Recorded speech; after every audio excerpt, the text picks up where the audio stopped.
When I say they're not expensive, I've sampled the peanuts. The budget here costs between about 130 naira to 300 naira. You know, for the purpose of this meeting, we'll stop at 250 naira per piece.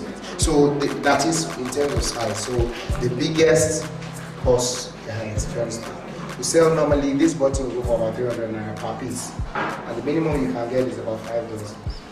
You understand? So the idea is to have, I mean, we have other designs of these bottles, do you understand? But for the purpose of people that want it readily, we decided to produce some. It costs quite a lot. If one is 250, and I'm going to produce 1,000, that's how much? 250,000. And I produce all of this, you know, to make it available. So in some of the other bottles too, you can order yours, you can have your name on it, you know. There are particular buttons like this. You can go for your native, you want something unique. It comes in silver, it comes in navy blue, it comes in black. So you see there's 3 sizes each. I specifically asked. Yeah, 3 sizes each. This is about the most expensive buttons. It costs as much as this, so that they're very expensive. Why? Because of the material. Nickel. Nickel. Nickel. Like Yeah, and then this, for instance, has 3 sizes. You can see.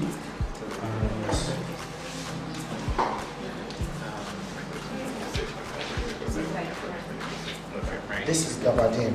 Now, most of the fabrics we have that we call cashmere, you know, they are gabardine actually.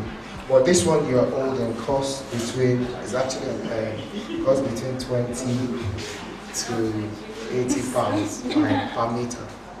So it depends on if you have a client that really likes something different from the regular. Like you find these kind of things in the market, right? You find these kind of things in the market, but these ones are more expensive. So that's just the difference. These fabrics that you're seeing here are also 100% cotton. So it's different from this shirt that he's wearing. This shirt now is written there, the grounds, everything, the composition is there. The difference is some of these shirts have polyester, you understand, and this one will tell you the amount of percentage polyester that you have as well. Some other swatches are coming. We patronize basically this company Total. There's another company, the swatch will be here soon. It's called Tessitura Monti. You can check them online. They produce shirt fabrics for the best shirt makers in the world. So everything you see here, we buy from the best in the world. You know, this costs, if you want to buy it today, you could still get about 3,000 for a yard. But we sell regularly about 5,000 per yard. It's 100% cotton. It's what you will find in a almost pink shop abroad that you buy for an average. If you make this kind of shirt, the average you should sell shouldn't be less than 15. That's because that's what this fabric you find in London. Those, do you understand what I'm saying? And it's very quality, top quality. The threads there, if you go to the market on the island, you find threads. Basically, the thread you buy to sew your shirt is the same you used to sew your jeans, right? These ones, this company Durac has the best thread in the world. Their thread is more quality than Brother.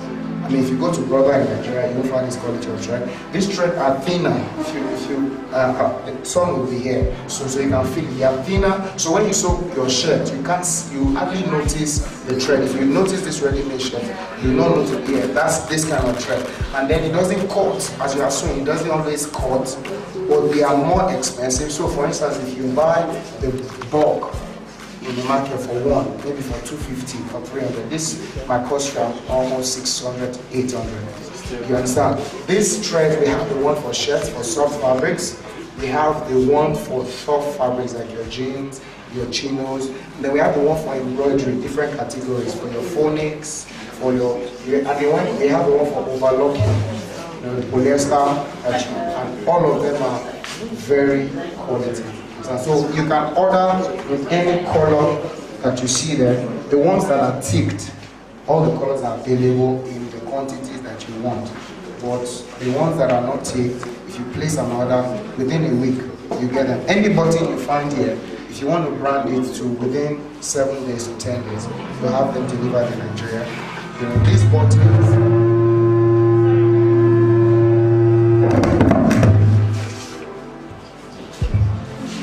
this direction. No.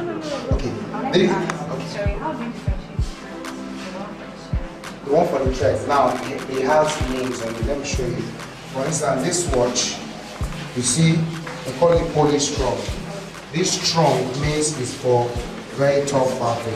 You understand? You have polyjet. This polyjet, you can use it to sew your shirts, you understand, soft fabrics and all of that. So then this polystrong has another variation. It's shiny and a dull type that you can use for the embroidery, and also these are like customized. Yes, you can feel the texture. You can feel the texture. It's exactly what you see here, you get in the bundle. For these polyester buttons, you have it as low as 3 naira 30 kobo to about 5 naira 50 kobo. Do you understand? For these small buttons, like the ones for shirts, yes, these shirt buttons, look at these are the shirt buttons you find on those buttons, those shirts that come from the abroad. So this is blue. That you can get in any color. The minimum quantity you can order for this button, if you want to customize it, depends on what you want. Maybe 1,000, depends. Maybe 1,000 pieces each, or 500 each. Or because it's actually cheap, so it doesn't make sense for you to order it. If it's 3 naira, if you're ordering 1,000, that's 3,000 naira. You do different colors. Now, exactly. So for these big ones, like for the suits, okay, so you have, for instance, this is a pair with, let me find a pair, is a pair with, say this. So the smaller one costs about 10 naira, this will cost about 15 naira. Yeah, so for suits. So these ones are bigger, but if you're customizing it, what you need is your mold, depending on the size. The size of the mold will cost between maybe $150 to $200, but the mold is yours. So for instance, if you do a button like this, and you want other colors that are the same mold, it can work. So for instance, look at this one, and look at this, they are similar. Look at, yes, those that are, look at this, is similar. So those that are similar, you can find, yeah, you can use them. So this one is the one for this, yeah, this one is for, what is it? Yeah, this one is for this, yeah, this one is for this, and there are other metal buttons. These ones are good for natives. You want something unique, like unique pieces. They come in 2 sizes. There's the gold, there's the silver.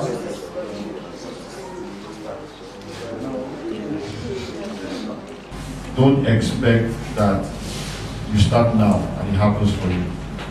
It might take you 1 year, it might take you 10 years. But if you want to do fashion for business, then you probably want to go to Alaba or what's the name of this place in Yaba? Keto Show to sell fast fashion. But if you want to build a brand, you must be willing to put in the work over the years. It's been 13 years for me, and when people ask me that, what's up? I'll say, man, this is not where we want to go. But I've literally seen myself grow as an individual and as a brand, from owning 1 store,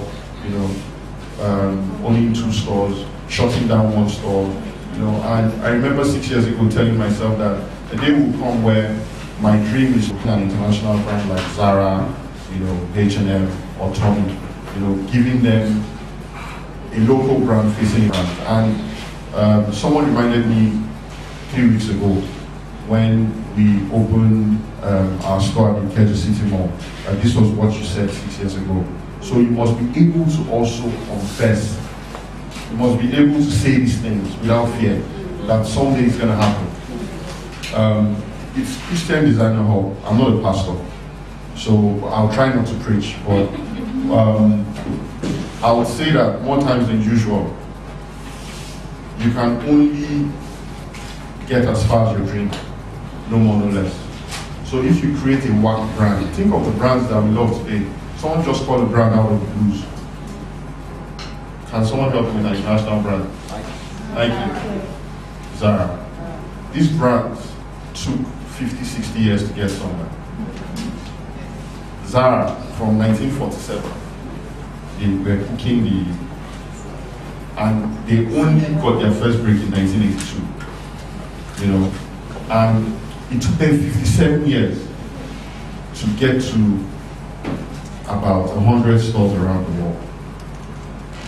If I'm not, I think Zara or H&M. So I'm saying that this is the kind of business you are building for your great-grandchildren.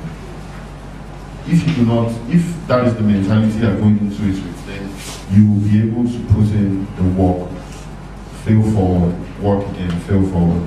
But you will feed your family, probably buy a house, buy a car, but that's not what the fashion business is for in Nigeria today. Thank you very much. Round of applause, please.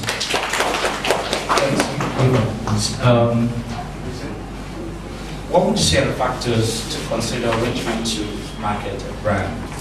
Factors to consider. I would say that understand who you're targeting. You can't be for everyone. So you can't sell to everyone. So you need to understand, and you can't be the same brand for all the strata of society. So you cannot be mass market, luxury market. How would that help a newbie or a startup? So I would give an example. I would say that someone says, I'm a luxury brand, and your shop is in Ajibole. So a luxury brand that is targeting who, please? Or you say, I'm selling mass market, and your pricing is, you are selling a shirt for 15,000 naira. Would you consider that as mass market? Can you compete with China, people that are imported from China? If you are mass market, I would have probably assumed that your most expensive shirt should not be more than 2.5. That's mass market. So we need to understand. You need to understand your market. You need to understand who your target market is, in order to be able to speak the language that they understand. If you say you're a luxury brand, and I find that a lot of we Nigerian brands use the word luxury very loosely. I'm not a luxury brand. I'm not even targeting to be a luxury brand. Because when you say luxury, it's not just about the style or the design of your outfit. Luxury is all encompassing, from your store outlook to the someone that sells thread, the kind of thread you use, the kind of machines you use, it should reflect. So when we go and buy, what's the most expensive international fashion designer? What? Okay, so when we buy, let me look for something more closer. Louis Vuitton. When we buy Louis Vuitton, do you think that is the design that we're actually buying? No, not even the name, the perception. When you step into a Louis Vuitton store, you know that you're stepping into luxury. So you're paying for the luxury, that luxury. So when you're marketing, understand who you are selling to, so that you speak the right language. You are not confused. Even when I find that when we're looking for exhibitions to go for, if you say you're a luxury brand and then you're at every exhibition, I'm sorry, you're missing it. You're speaking from different sides of your mouth. So you need to know, and you need to position yourself rightly for the market that you see that you're selling to. I think that's one of the most important things, because once you know your market, every other thing that you're going to do will reflect. Then you also need to what's the word now? Study your market. Study your market. I've said this somewhere. I said you are selling something, you say you want to sell to Dangote, and then you live in a Jew waterworks, and you have been praying to God, God, please let me meet Dangote. Do you know that why some people say fake it till you make it? Do you know why they say that? If you're in a Jew waterworks praying that Dangote is going to come, maybe you're going to wait for a long time. You might have to dust yourself from that Jew waterworks. Go and look for one correct cloth. Spend money and buy one big car and start to go to the kind of places that Dangote goes to, just so that you can sell yourself to Dangote. I've heard someone, this is one of a family member house, he's into real estate, and he has a Rolls Royce. It's close family, and I'm like, Uncle, why? He said, see, when you are selling this kind of houses, the kind of houses he sells, and you do not drive the kind of cars that they will drive, they will say, what do you want to use the money for? They will even say, this person cannot know the kind of thing that we like, cannot have our taste. How can he sell the kind of house that we go to buy? Mm-hmm. Do you understand what I'm saying? Yes. So, understudy the market that you say you want to be, and speak their language. Be them. Let them see them. It will become easier for you to sell. People ask me, of recent, I said being the one to the face of my brand. Before now, and that I think also what the market said a few years ago, we use skinny models. That was what the market wanted then. But of recent, people want to identify with real people. And I found that once I started being the face of my brand, I was one modeling my brand, the real woman, the real woman, the real woman. I was selling more because they could identify. They could say, okay, Mummy used to be, this dress made Mummy look slimmer, even though I've not lost weight. So that means when I wear this dress, I'll also be slim. So, perception. But I understood that my target market, which is young working class women, wanted to look a certain way. And so I started to speak their language. So, what did I say? Know your target market, study your target market, and all your marketing materials for those people. Thank you. So would you like to make a contribution to that? She spoke about luxury and mass market. Please, don't use your capital to buy travel.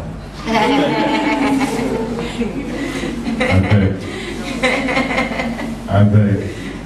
What she was trying to say by fake it. What she was trying to say by fake it till you make it is not that you, what's the word? You spend all your money on trying to build your perception and you don't invest in the core of the business. Please, there are a lot of underlines to fashion business. There's Hugues Couture, which is the best of fashion, luxury fashion, and the French people means very, very exclusive. And there's Maslow's, where you have likes of the Dolce & Gabbana, the Ralph Lauren, the Armani's of today, Maslow's. Then you have the High Street, which was where likes of the Topshop, Topman, H&M. And you know what is interesting? There was a time in the world where the richest men, and I keep going to the richest men, not because I want to be the richest man, but if you ever want to leave computer engineering for fashion, you must find out the person in fashion that is doing the best. So if you want to be a dancer today, you must find out that there are people that are making a living out of dance that can cater for their family. There was a time that the richest man in the world was Bernard Arnault.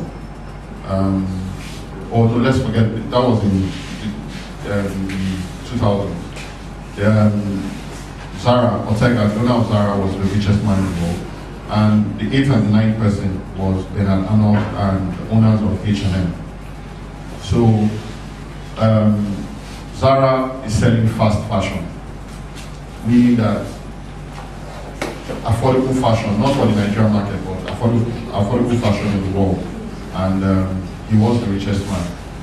The person who was selling Hugues Couture was now the 8th richest man in the world. Bernard Arnault owns 60 luxurious brands, including Louis Vuitton, Moet and Chandon, Hennessy, Christian Dior, Van Helsing, Thomas Pink, 60 luxurious brands in the world, and he was still the 8th. In adding to what she's saying, when you put in the work, please always don't understand your competition also. Don't say, for instance, I do fast fashion. Not so affordable, because affordability is relative. But I will never want to do what my Tafo is doing. In the fashion industry, we all know him, right? He does luxury fashion, bespoke luxury fashion. So we must also be able to really identify ourselves. Then you do something, a little bit of education. There's something called the light was about our culture, and it's a very hard sell still. Some people don't even want to wear the brand because it's named NAC. Do you understand? The pastor walked into our new store, at the ICM store, and he said that, why NAC though? I'm like, because. It's like, why NAC? And NAC is... No, I mean, we're all adults here. I mean, he said NAC is sex. And I said, but you know sex is the most talked about thing in the world. So, it's not supposed to be a bad thing. And if I coin sex into the Nigerian Articulate Culture Collection, if you ever come across the NAC brand, you'll never forget it. In fact, people say you can't remember that beef. You must have thought of it in that way. So, in addition to what you said, I would just say that really understand your market, and if Nigeria is your market, you must do more than try to create a brand. You must be willing to hold somebody's hand and grow the person. Because in a community where you have over 98% of the population living in stark poverty, you guys are having it good in Lagos. How many people have been outside Lagos here?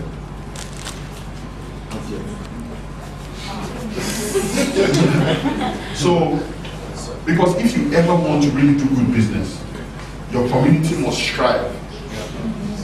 You must be able to change the concept of Makoko in another 4 to 5 years.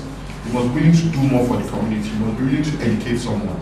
Because like I said, there was someone who I knew that was a cleaner maybe in 2009, you know, and because of good education and exposure, he met a great guy. And today he earns over 10 million naira a year. He can afford the brand today. So I saw him grow. I also knew a recharge card seller guy that used to sell cards in front of me. I saw him 2 years ago. He came for one of my store sales party and was driving a Benz. So for you to be able to sell your fashion, you must be able to make sure you are imputing good stuff into your community so other people can benefit from it. Directly or indirectly, we have to do it. Thank you very much. All right, round of applause for you, please. So, I don't know whoever wants to answer this. What is necessary to kickstart a career in fashion?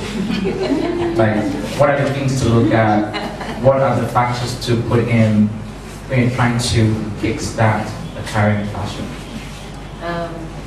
Specifically in Nigeria? In Nigeria or outside of Nigeria, whichever one. I'll talk for in Nigeria. Okay. Because of the peculiarity of our artisans, I would say that education is very important. And when I started, I didn't have a fashion background, so to speak. So I only knew that I knew I could draw. I was very creative. So I would draw and then give it to the tailor and say, make this for me. The day the tailor said to me, there was something about that outfit that he messed up, and he said, but you don't know it now, so why am I correcting him? That was the day I knew that I had to go back and study something that would give me a bit more leverage over the artisans I was going to be employing. And so I went back and did pattern drafting. So I did pattern drafting, and then I had to leave my business for like 6 months and focus on that. So in our markets, in Nigeria, education, knowing about the fashion is extremely important. Some people say, but you don't have to go to a school. Thank God for YouTube, thank God for Google. You can learn a lot of those things there. If you have the time, go to a school. Get that basic knowledge. I'm not saying that you have to be the one sewing the outfit. No. I'm saying you need to be able to know the basics so that you can tailor your business to the way you want it to go. You cannot leave the decision making of your brand to an artisan that did not go to school. I'm assuming that most of us have at least an higher education, even if you don't have a university education. So you cannot leave the decision making, and when I say decision making is someone that went to just primary school and is the one that is telling you the kind of thread you should use for your outfit. And you know how they can be, they'll say, what's your money? I've heard, you know, one manage here. How do they manage here? And so are okay when they are using green on red clothes.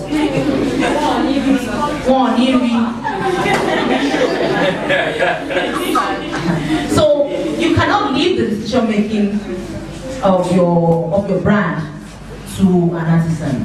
So that's why I would say education, basic fashion education is very, very important. And that forms the bedrock. From there, everything else you can learn on the job. When I did pattern drafting was for 4 months, and everything else I know I've learned on the job, and I'm very hands-on. I'm not sewing on the machine. No, I probably haven't done that in in donkey years.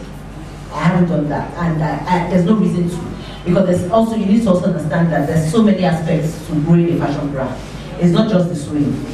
So where I am now, I have built in structure into my business whereby I don't have to be, I will be at work, but I'm not the one in the factory 24/7. So I've got production assistants, I've got a creative assistant, you know, I've got an office manager that manages human resource and admin and accounts, you know, so I can focus on the important part of the business, which is what, making the money. Yeah. So, making the money, yes. So, as much as you want to have that education, you need to also understand that eventually you need to build in structures into your business.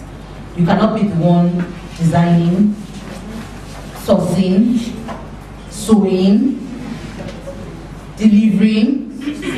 What else? Yeah. Marketing, counting the money. You cannot be the one doing all that. So you need to be able to, I'm an advocate of structure. You need to be able to build in that structure. And we need to stop looking at ourselves as, I'm just a small brand, I cannot afford this. Once you put it in your mind that you want that structure, you want to put it in that structure, you know that you don't need to have plenty of money to employ the basics. So if you have someone that is sourcing for you, can be someone within your store, your workshop, but you let everybody have specific roles that they are answerable to. So you know that this is the person, like at our place, we have the person that, which maybe in a bigger place will probably be one in charge of janitorial service. But he's the tailor there, but he knows that he's the one that comes in the morning, opens up, puts in the clocking machine, if the gen is off, make sure the gen is running, blah, blah, blah, blah. So he has that role that he's doing. So you need to, within the number of staff you have, put specific so that everybody knows that, okay, you are in charge of, when the clothes are ready, you're the one that will check that all the threads are out. You're the one that will move the whipping machine. Don't just leave it blankly so that when you are the one, you now start running up and down, okay, the customer has come, let me remove the thread. Specific roles within the organization. It makes it easier, and as you grow, you're able to employ those roles. So I think that's basically what I would say. Would you like to shed more light on that? Shed more light on that as well. You can take the route of growing as an individual into an organization. But if you're starting up and you cannot afford to employ, then partner. If I go back in time, that's one thing. In fact, I think I always tried to partner growing up. Growing as a brand. I remember telling someone about the dream. He was an artist, acrylic artist, and I didn't know how to draw with acrylic. And I told him that let's partner. He said he wasn't interested, he just wanted his money. So I paid him for maybe 6 months. But I saw him like 8 years later, and he was literally dodging me. And what just occurred to me was, we have a fundamental problem as Nigerians. All of us. It's called Nigerialysis. Some people have it big, some people have it small. But not until the day everyone that wants to grow decides to unlearn all that they have taught us, either from our cultures or from our upbringing or from religion, to understand that success takes hard work. It's grace, but not the way we define it today. It's actually hard work. Not until we can get our minds out of that, we might not be able to do anything great at all. So, for me, I think that my advice to anyone that wants to start up a fashion business, you need to ask yourself, why do you want to start up a fashion business? Is it for the glamour? You might never meet what you call fashion TV red carpet. Never. If it's for the glamour. If it's to solve a problem, if it's because you're creative, then I think you can partner. Imagine if everyone in this room came together to start up one fashion brand. I think you guys will literally create the biggest fashion brand out of Africa. But we call our tailors artisans. Do you know really Ufe Joga? Do you know that saying? I want to be my own boss. It is that saying that has driven us to start poverty. There is a friend of mine told me 9 years ago, he said 100% of 1 million is not as good as 10% of 100 million. Yeah. So, again, if you put in 2 years into the business and you probably have 50 customers, you know that you need to put processes in place. And if you have to pay for these things, you'll probably be paying people that will not get the job done. But if you bring in someone that has invested interest into the business, what you guys will be learning about is structure. I didn't get this advice when I was going to start. In fact, someone I respected so much told me that, what is the glory you give? Is it being the most popular fashion designer in Lagos, or being the most popular fashion designer in Nigeria, or literally being the most popular fashion designer or popular fashion brand in the world? Those are the things you must ask yourself. But please be open to partnership. Read more about why partnership works. The most successful businesses in the world today, even Dangote, is partnership. Please don't be deceived. It just has a brand name. But if the partners behind it believe him today is as good as dead, all the fashion brands in the world, partnership, all of them, one way or another. Either they started as an individual, then they got in equity of some sort. But even Ortega of Zara owns less than 60% of Zara. So please, we should all be open to partnerships. Till today we can afford to employ people that we can pay $2,000, $3,000 to do the job for us. That's my Okay, alright. I'll ask this quickly. Now, with a capital-intensive business like yours, what's the best way to raise money when you're trying to start your fashion brand or fashion label or whatever? family. And I'll say family because my own story was different. I was not one of those kids whose parents did not support them. I remember getting home in 300 level Easter holiday. I made about 40 t-shirts. I took them home to Kaduna to sell to all my friends, fashion designer.com. And when I got home, I was hiding it from my dad because I wasn't doing so well as an engineering student at the time. So he would say this is what is taking the attention of school. And I showed my mom. I obviously, we're 7 in our family, no one did fashion apart from me, so she's obviously excited. So she showed my dad, and my dad told me to bring everything. When I brought it, I was afraid. You know, he opened it, was like, I remember he was 55 at the time, and he always used to say life starts at 55. To cut the long story short, he bought t-shirts for me, bought for every member of our family, including the driver, maid, my cousin, and he paid an extra 500. So there were 2,000 naira for the t-shirts, and he paid 2,500. For me, that was that was a key move for me to know that I was in the right direction. So I didn't even need my friends to, he bought me 25 out of 40 t-shirts. Right. So I didn't need my friends to buy for me. When they were coming, I was telling them, see, 25 was nothing.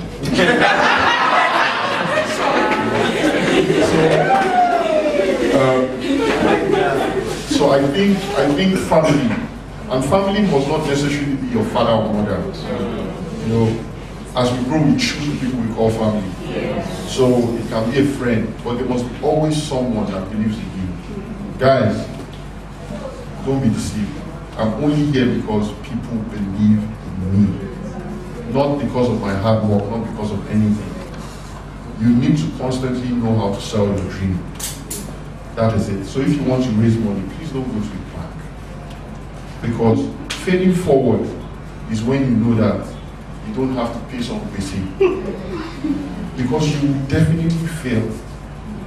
And the earlier you start failing, the faster you grow. So try to ensure that you can fail on someone's money, that you can go down on their knees and say, yeah, so family is best. Okay, let me have your take on that as well. I'm of the same opinion. I'm just going to, the acronym I use, and which I heard from someone, is FFF. Friends, family, and fools. Fools. Yeah. So,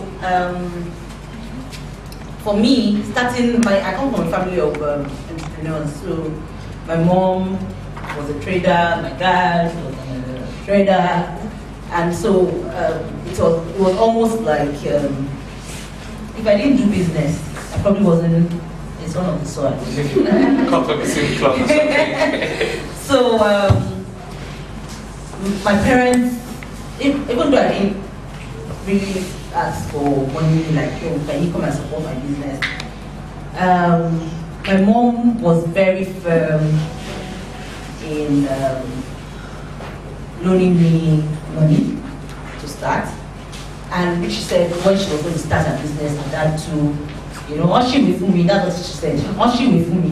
So you may not have she will fool me. So if I'm going to give you 50,000 naira, you are going to tell me how you're going to pay me back every week or every month. And so that was how I raised money for my business. And she literally showed me the techniques that she had used. One of the ways was a job monthly contribution. For most market women, it looks like that old school, but I've used the same job for the last 15 years. And I've grown from someone that was doing monthly a job of 10,000 naira to a job that can pay my shop rent in a week. So my job currently, when I collect that job, that's what I use to pay my shop rent. So, and that takes a lot of discipline, but that has helped. When I was opening my store in Ikoyi, I didn't take any loan. I used my savings. When I opened my store in Yaba, I didn't take any loan. I used my savings. I'm not saying that it's not good to use loan. But I'm of the opinion of, and the school of thought in startup. Because you never know where it's going to turn to. So you don't want to go and take a loan of 10 million and you are struggling to pay it and you want to commit suicide. When I opened the Ikoyi store, the first 2-3 years, and I'm sure you can tell you that when open in any new territory, you can't be dreaming of profit. In fact, you'll be wondering, did I make a mistake? Because if you had asked God, God, should I go into this fertile land? And you heard God say, yes, go. When you get to that fertile land, you believe God, there's no fertilizer here. So you can imagine if Nigerian banks don't have moratorium. So once you collect the money next month, you have to start thinking of paying back. And although now give us single digits, in fact I asked my husband a few days ago to say, how come banks are giving us money? Do you know the reason why they're giving us money? Because there's no money for them. There's no money in the system anymore. So now they're giving you money when nobody is ready to buy. When people were buying years back, we were not giving you money. But they are business people, so they will give you a loan. Go and worry about how you're going to sell the market to pay them their money, but they will give you the loan. I'm not saying don't take the loan. If you have the mind and discipline, if you have the mind and discipline, there are single digit loan around. But my advice is give yourself a target. Do the monthly contributions if you can. Look for a group, a trustworthy group to join and discipline yourself with a target. Now, if you do a job, the monthly contribution, and you don't have a target, you are still wasting your time. Sure, you know. So you can't collect money, because when you collect the money and you just spend it loud, it's not free money. Although it's your money. If you don't have a target, so like in my own case, I said it's my shop rent. I know once I collect it, I know the month I want to collect my job. That is where it's going. It's going directly to the landlord. I don't have to think about that. That money is not mine. Even when I didn't have a store and I was working from home, I remember my husband saying, "Oh, you don't have a shop yet, but that's room that you are using." He wants me to be paying the rent for that room. So I was paying the rent for that room as savings. He said it will discipline you so that when you want to get your own place, you already know how to do it. And then when I was using that as savings, that money forms part of the money I used to take up. When I was now going to take up my the space, my own space, I actually now paid the room the house we were living, and now took up the entire 3-bedroom flat. It became easier for me to do that. But that's discipline. As entrepreneurs, we need to be disciplined. You need to put back your money. The money is not. I'm going to talk from married woman's this thing. When I first got married, I used to see money when the customer brings it. Because I didn't always start ready to wear. Yes, I started ready to wear. Then I went back into made to measure, then I went back to ready to wear. So at the time when I got married, I was doing more made to measure. I was doing made to measure, and so customers would bring money. I said, money. At the end of the month, I won't have money to pay salary. There was money coming in, and that's also where discipline comes in, and putting the target comes in, and ensuring that when you're making your money, ensure that you're putting that money back into the business. Pay yourself a salary. It is not your money. So you know, pay yourself a salary. No matter how small, look at your business and decide how much can I put for myself and pay myself, so that you can get yourself disciplined, so that you can see the money when it's coming. You can see the money. If you're spending the money as you are making the money, it becomes difficult for you to be able to grow. But if you pay yourself a salary, no matter how small, it makes you more disciplined. When you finish paying your salary, even if you want to go and borrow from the company, you now know that, okay, you are owing the company 10 naira. But I'm not saying you should do that. I'm just saying it helps you to be more aware. It helps you to discipline yourself. It helps you to be able to now say, this is my growth strategy for the next few years. Even if you're going to eventually borrow from a bank, it becomes even easier for you to structure that kind of loan. So I think that's it. Friends, family. A round of applause for her, please. What are the challenges you faced in the course of, the challenges you faced in the course of your, the career? Yeah, I just tricking you. I mean, it's a lot. Never ends. Never ends. I don't think. For me, I think you don't want to know the challenges. I think you just want to know things that you should look out for. Yeah. Two things. I'll say it again. You need to dream big first. Because for me, I think dreaming big is the reason why I haven't quit fashion yet. Because when you dream big and in other people's lives, you know that it's not far from you. So you'll be faced with a lot of madness from Nigerialysis, which is all the problems from lights to even the traffic, you know, availability of raw materials, you know, it's going to be a lot. But distractions are the things you see when you take your eyes off the goal.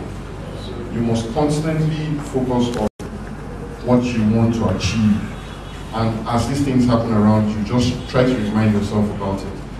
I think if I want to tell you about the challenges I've faced in the fashion industry, half of you will quit.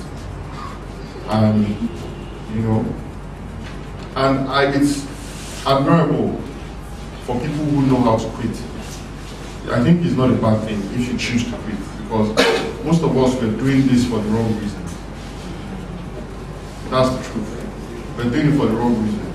And like music, not everyone is going to be successful. Or your definition of success has been defined by some other people. So no matter how well you do in your life, you never think that you've done enough for yourself. So I think that staying focused and keeping your eyes on the goal is what you should see. There is no challenge here that I faced, or I faced 10 years ago, that you guys will still face now. Or maybe even availability of too much information is a challenge. It's actually a challenge, because I remember that I needed to pass through Maryland to see those guys selling GQ magazines, to be able to buy, you know, to be able to get inspired when the internet was not being there. But now the internet is right in front of you. You know, another challenge again is your competition. So if you think the person sitting beside you is your competition, you made a mistake. Because if I follow you on Instagram, and I follow Zara, and I follow Louis Vuitton, by the time you post your product, the next post can be Zara, the next post can be Louis Vuitton. I don't know if you get where I'm coming from. So you are competing in the same space as these big moguls. I'm talking of brands who spend £3 million to design a store. I mean, there are very few. I don't know of any fashion brand in Nigeria that is doing £2 million of revenue annually, and if there are, they just started. So I'm saying that the more times than usual, these challenges, you face them, but you must find ways constantly to solve them. So I'm going to leave you guys with one thing. I think real happiness comes when you solve problems. So problems must happen in your life. When it happens, you need to ask yourself how to solve it. When you solve it, that's when real happiness comes. Joy comes from joy. But real happiness comes from either, think of it anytime you're happy. It's either someone gave you money, it's a problem solved, you know, or either you finished a workout, or either you struck a deal, or you got a contract. But this is what happiness is. And you must find ways, you know, it's passion that keeps you going when your business is bad. You must find ways to just keep motivating yourself, because it might take you longer than you expect to get to it. Gary, thank you. What would you say are the things to look out for as well, in terms of challenges now? Things to look out for.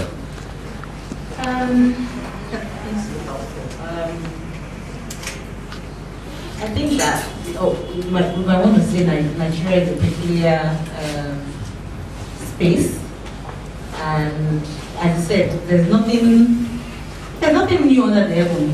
That's the truth. The things we suffered 10 years ago are still battling with them. And the funny thing is, you know, as you people say that some people assume that because you're a bigger brand, you have less problems. As you grow, the problems grow. They just become a bigger kind of problem. Recently, I was saying, oh, we needed to get a new, bigger generator. And you know, someone else that is passing my store said, ah, my God. For woman, you know how to say, is that how to say? I'm using you as a point of contact. Point of contact. And I remember throughout that month, I just wanted to give up because I was just like, in the last 1 year I've been at that space, I'd used, I came with 2 big gens, not like I was using 6.5 kV, I was using 2, at least 2, so I split up my space. So one space uses 6.5, another space uses 6.5. And in a month, in a week, I use, we buy 4, 5 times 2 times 3. That is 9K times 3 in a week. Times 4. That in a month, that's 1 week just. Yeah, on fuel. Yes, that was what I was doing on fuel. In the last, and I just moved to that space last year. And the gens were tired. Like last month they were tired. My technician said, I don't want to come again. Go buy another gen. 2 gens.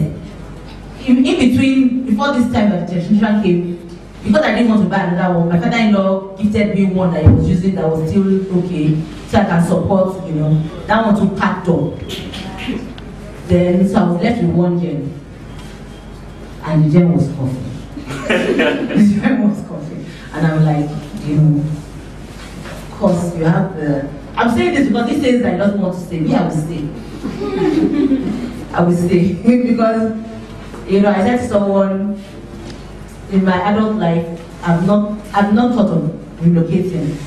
But that last month, I actually said, I want to look Canada. Perhaps I should join them. Because this is not the life. You know. And of course, NEPA comes, they still give you the bill. That last month, they came, something was fault in the transformer. And I said, oh, there are 3 buildings that are affected by that thing, and those buildings are exclusive buildings. That never tagged them as exclusive buildings. And the cable that was fault was to buy it 300 and something K. Wow. And so each building will need to contribute 120K. And I asked the NEPA guy, will I not pay NEPA bill again? After contributing, if one building contributes 120K, she won't pay NEPA bill at least. We'll know that they said no, we'll still pay NEPA bill. So you can imagine when you have situations like that. And, you know, and it's not like there's any, the government is doing anything out of the ordinary to encourage entrepreneurs. Of course, the government is not, what they call them, local governments will come. Local government in Ikoyi charges radio and TV license. How much is radio and TV license? So you don't, are you in mall or, they won't charge it, they'll charge it to the mall. So radio and TV license, I'm on Ketley Street, that's off Aodo Road. They charge unofficially, because I haven't started unofficially, it says 150K a year. Radio and TV license, yes. So I said, how much did we buy the TV? When we were buying the TV, I want, of course. So all those things, you know, when you think of all those things, there are challenges there's challenge in every business. Nigeria in itself is challenging. And as I said, if you are in it for the wrong reasons, eventually, you will give up. If you're in it for the wrong reason. There's just so many things. There's so many things to reel out. You won't talk about the life situation. We won't talk about even staffing. I know people staffing. be like us politicians. I'm sorry to say, be like us politicians, steal the money, do bad, cut corners, and so even when you're employing these young people, you can almost see that they are.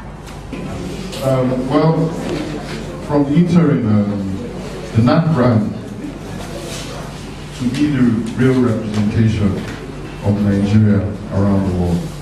So we look to a day where when people travel outside the country, they will not be looking to go to the Nigerian representation of the world. And it's a difficult sell, but to start a fashion brand and for you to continue. Being a single business owner is a lonely, dangerous road that I will not advise anybody to go through. That's my advice. Thank you very much.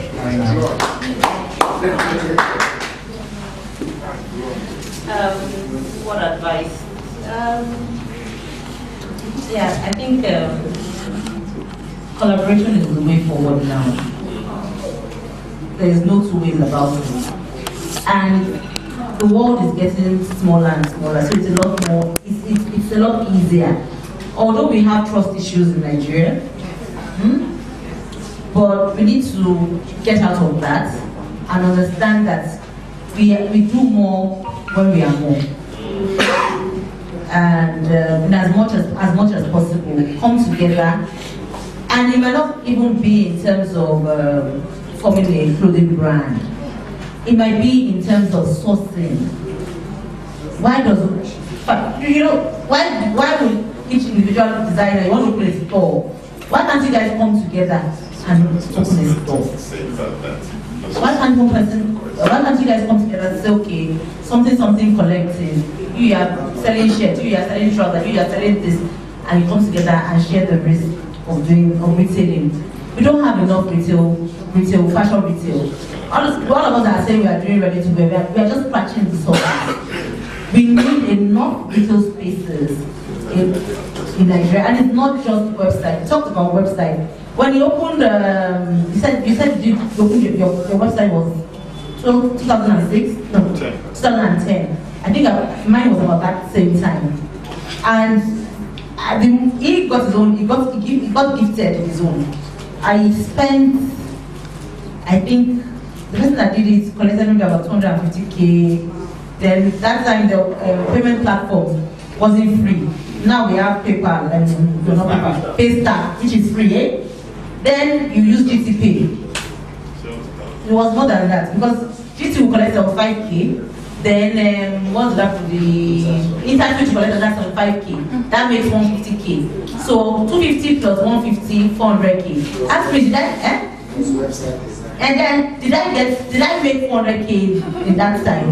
No. In fact, I shut down that website after about 2 years ago and started all over again. I'm not sure that in the 3-4 years that the website was alive, I made 400K. Yes. So. As I was saying, so let's think of collaborations in different ways. Form smaller groups amongst yourselves. It's easier. You can say, okay, let us go and look for where we can get good bottles and they bring it in. It's easier, share the risk. Oh well, let's come together and do a sourcing trip to so. It's easier. Instead of one person going to China and spending the ticket, all of you can put money together. Is that how you go do in Aba? You put money together, one person will go. Think of things like that. Let's be more proactive. Let's forget these trust issues and all that. Be more proactive. I'm not saying that you should let your guard down and tell us all your business secrets because we are wisdom is what? So, in as much as we want to collaborate, we also have to be wise. But I'm of this school of thought that collaboration is the way to go in this dispensation. So can we get a round of applause, please? Okay, so if you have questions, just if you have everything in hand, I'll give you the mic and you can ask your question, Karen. And introduce yourself first. Yes. Hi, my name is Kome Olawo. I design like you're ready to wear. In my warehouse right now, I have thousands and thousands and thousands of clothes. I used to do stuff with Jumia. I don't have a physical store. I used to do stuff with Jumia, but then I don't know what happened. They had the Chinese influence where everything is substandard and they want you to drop your prices. They say, oh, we have shirts for 2.5. Well, I'm not making shirts for 2.5. I don't even produce for 2.5. You know, so I stopped. I pulled all my stuff from them and I stopped that. So I have all the stuff for men and women sitting there trying to figure out, okay, do I get a shop? If you want to get a shop, it costs a lot of money, like where you are or around there. And you have to deal with the electricity, taxes, and everything else. So I've been racking my brain, how do I collaborate where I'm not very noble-burden? Oh, okay, sure. I have thousands. When I say thousands, I mean a lot of stuff. Like I'm actually tired. I wanted to actually relocate to Canada itself. You know, so that's one challenge. Then another, because I produce abroad, it has not been easy because I have to drag myself out of Nigeria, buy the fabrics, meet with the manufacturers, take the stuff to the factory, produce, check the finishing products, package them, ship them to Nigeria, go through clearing, which is another ballgame. It's like they don't want businesses to grow in Nigeria. So I've been going around looking for people to produce stuff. You see, when I met you, I checked out your outfit and I looked at the finishing. You know, but I keep hearing collaboration, collaboration. Yesterday I heard collaboration. I was at the Lagos Leather Fair. So if there was a way where we could come together and have like some kind of platform, both online and offline, where it's a collaboration and things available from a lot of people. I mean, it will be verified. Like Jumia and the rest of them, they take all sorts of rubbish, which is, you have the good and the bad. So everybody, if you get something bad from Jumia, you kind of look at everything coming from Jumia the same. You know, and for the production aspect, it'll be good for me to be able to say, okay, you have a factory, I'll give you my designs, you produce my shirts, my dresses, and whatever. It takes the stress away because I thought about getting a place and getting tailors and getting the machines but now from listening to it's scary because no matter how much you pay them, they don't want to work. Nobody wants to work in Nigeria. So I would like your opinion on, or your ideas on that. Okay, so when you talk about retailing and collaboration, I think what you need to understand is you can start the narration. You don't have to wait until there's an existing platform. If that is a challenge, if that is something that you can start to say and start to speak it and start to ask, you know, when you don't say it, nobody knows that you have so you can start it. Recently, for many years, I've always said I wanted a space where women designers could come together. Women, not men. Women designers. I've always said it, and I would never have time. So in July, I said, you know what? I'm waiting for an existing place. It's not happening. Maybe I should just start. And so I put out the word and said, okay, I want to start this thing. And the first meeting we had, I think 5 of us. That's good enough. So we start. We had a second meeting last week, and we were 5 again. And funny enough, in 2 weeks' time, we're going to Ghana for a business visit. So it starts. You start it. You don't have to wait for an existing. Start to say, I am looking for like-minded. You will know when you meet people that they want the same kind of things. If Jumia is not giving what you want, what stops you from setting up your own Jumia? Not in that way. Not in that way. I'm not saying if what I'm talking about is, he's saying that junior firms have all sorts of things coming in, so the good, the bad, and all that. If he says, oh, I want this kind of people that produce this kind of thing, and we want to maybe have a pop-up store, you don't have to have a store that is Monday to Friday. You have a pop-up store. Every 2 months, we'll have a pop-up store. There's a place called Linux Mall. They have a store that you can rent out every month. Yes. So you rent it for 2 days. You set up, and the place is all set up. Bring your clothes to Linux Mall. Yeah. So you can do that. You can collaborate with other brands and say, I want people to, and start. So for that one, you can't just always be waiting. Do something about it. I'm challenging you. I will. For production, we now have a couple of production houses that actually produce for people. So if you're producing out, yes, well, if you're producing outside Nigeria and you're having so much issues and you're thinking of producing in Nigeria, you might start to think about, I know at least 2, and I've got good feedback from them. So I think that you might be considering that, you know, in terms of production. Any other questions? Questions, right? Hi, my name is Shay Ismail, fashion entrepreneur. So,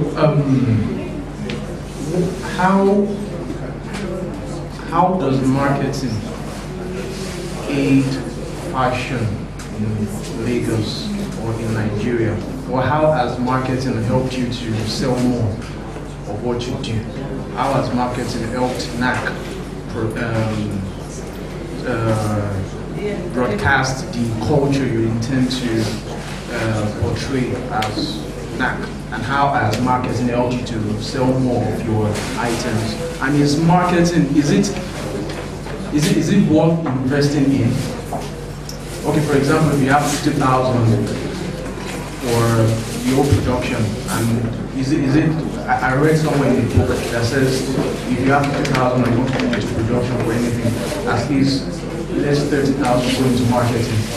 Is that feasible in fashion in Lagos and in Nigeria? Okay, for a newcomer, what would you advise as for marketing, and how should a newcomer go about marketing?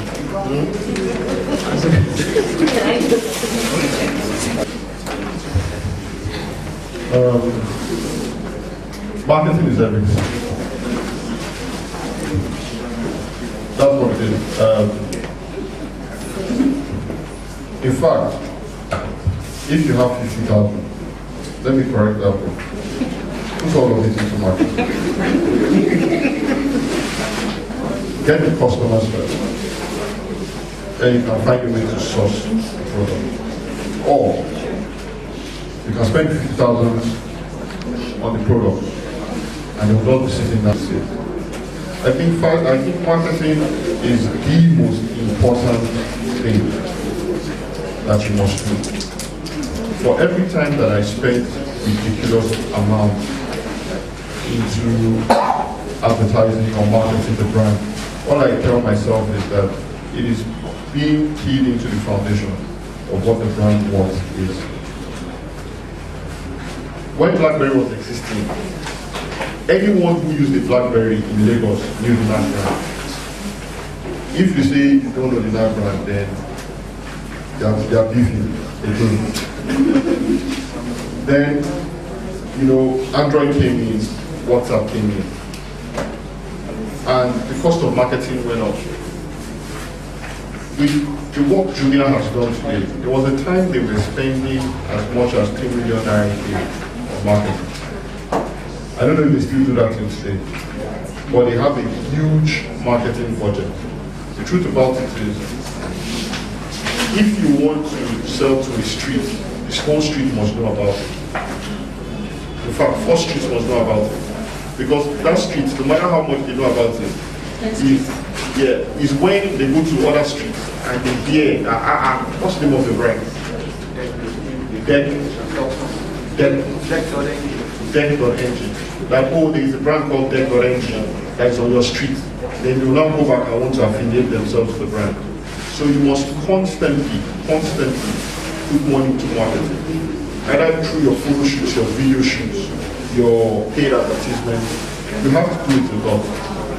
That is one thing that you must never joke with. I make female web too. And my question, I have two questions. I started doing Instagram ads, but I find that I don't really get good feedback. Like, I don't get people ordering for the stuff on Instagram, or sometimes it feels like all your ends that you're looking for. I don't know if I'm communicating, because that's the way it is to me. Like, I'm just spending money on ads. I'm not getting anything from the ad, and I keep spending money. Okay. You can't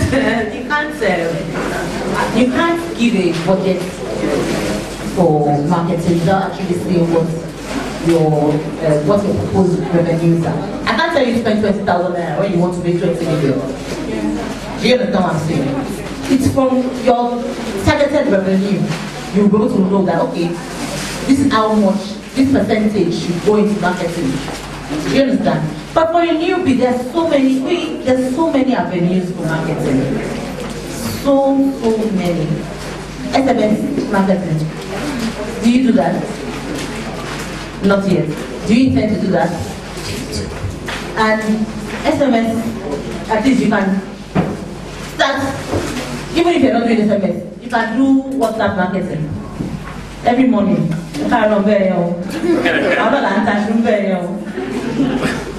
Abi? So at the day that the hunger of yam is worrying is zero. So even Facebook ads now is very expensive because they're trying to make money too. Instagram ads, I don't do them anymore. I don't do Instagram ads anymore. Why not? Why?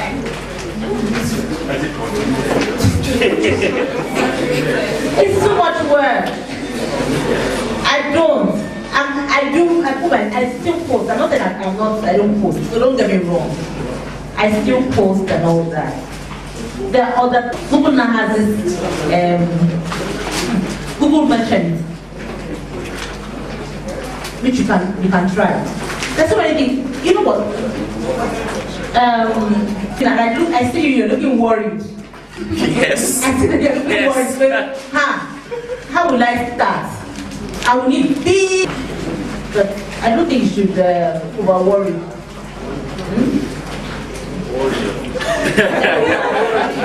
Alright, I'll take the question now. Hello, Gideon. My name is Daniel. I have questions for you. I have questions for you. I'm a live maker, so my story is long. I followed your brand for a while, and at the time you were doing like really plain stuff. In my mind, it's kind of boring, man. Sort of in t-shirts and gowns and stuff. And I think Jumia happened. And after Jumia, things changed about what you started doing. So I'm guessing something happened when you joined Jumia, or there was something that happened when you started putting your stuff on Jumia. So I don't know when you think Jumia happened.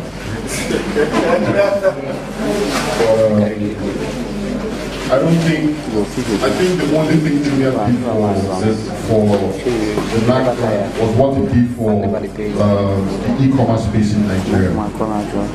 For us, if you see something about our design that changed, it would be one word, evolving.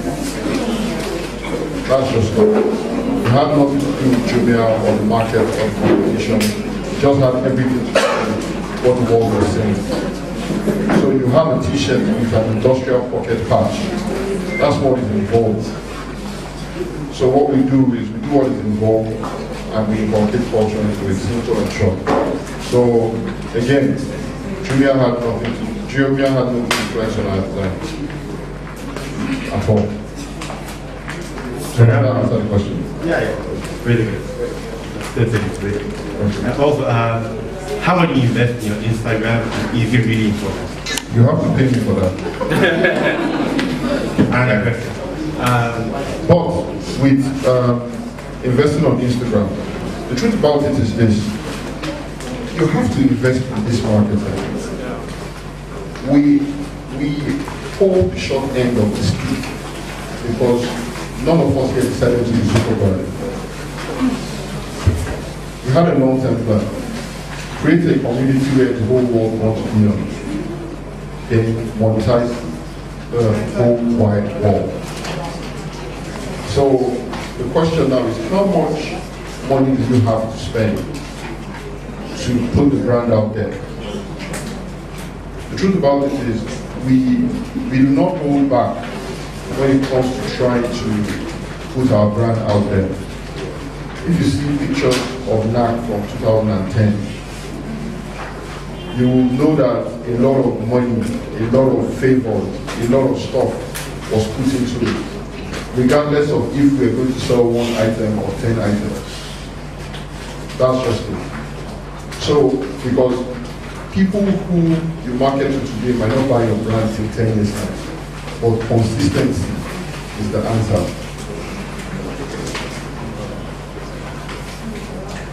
Any other questions? One more question.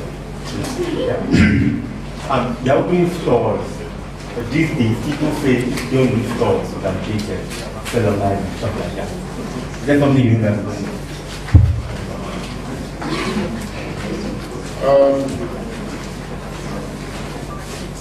Many years ago, I told myself that a day will come that NAC brand will be facing international brand head-on, giving them a run for their money. All I brick and mortar, if you can afford it. For startup brands, I won't advise it.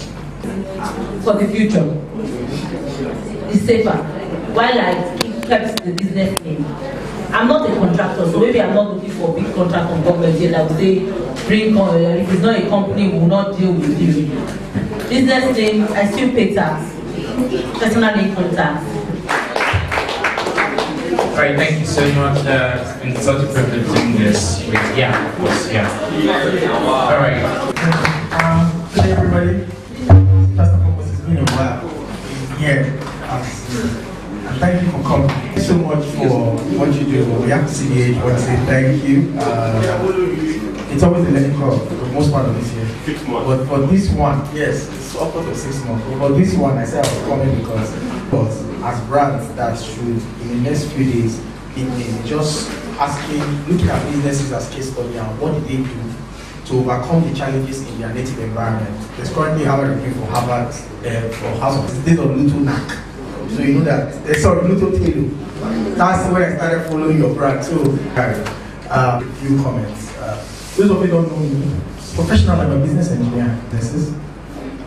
And one of them is a fashion business. And my closing remarks are just a kind of confidentiality. I cannot share certain things publicly, but I'm going to highlight 2 things to you. There's somebody you all know, very popular, some business auditing for him. And this guy, in April this year, after spending 8 months of intensive consulting with him, I had the privilege to mention, you'll be shocked that somebody on that level, that you all glued to, had a shut down, closed operation. They only resumed on Monday, 2nd of September, and they just started asking a question. How many of you can afford to lose your business? Hemorrhaged for upwards of 6 years after audit. See, someone like you understand what I mean. When you want your business measures, let's come back to September and we're back. All right, thank you so much. It's been such a privilege doing this. Of course, All right. Pastor Femi. So we're taking closing prayer right now.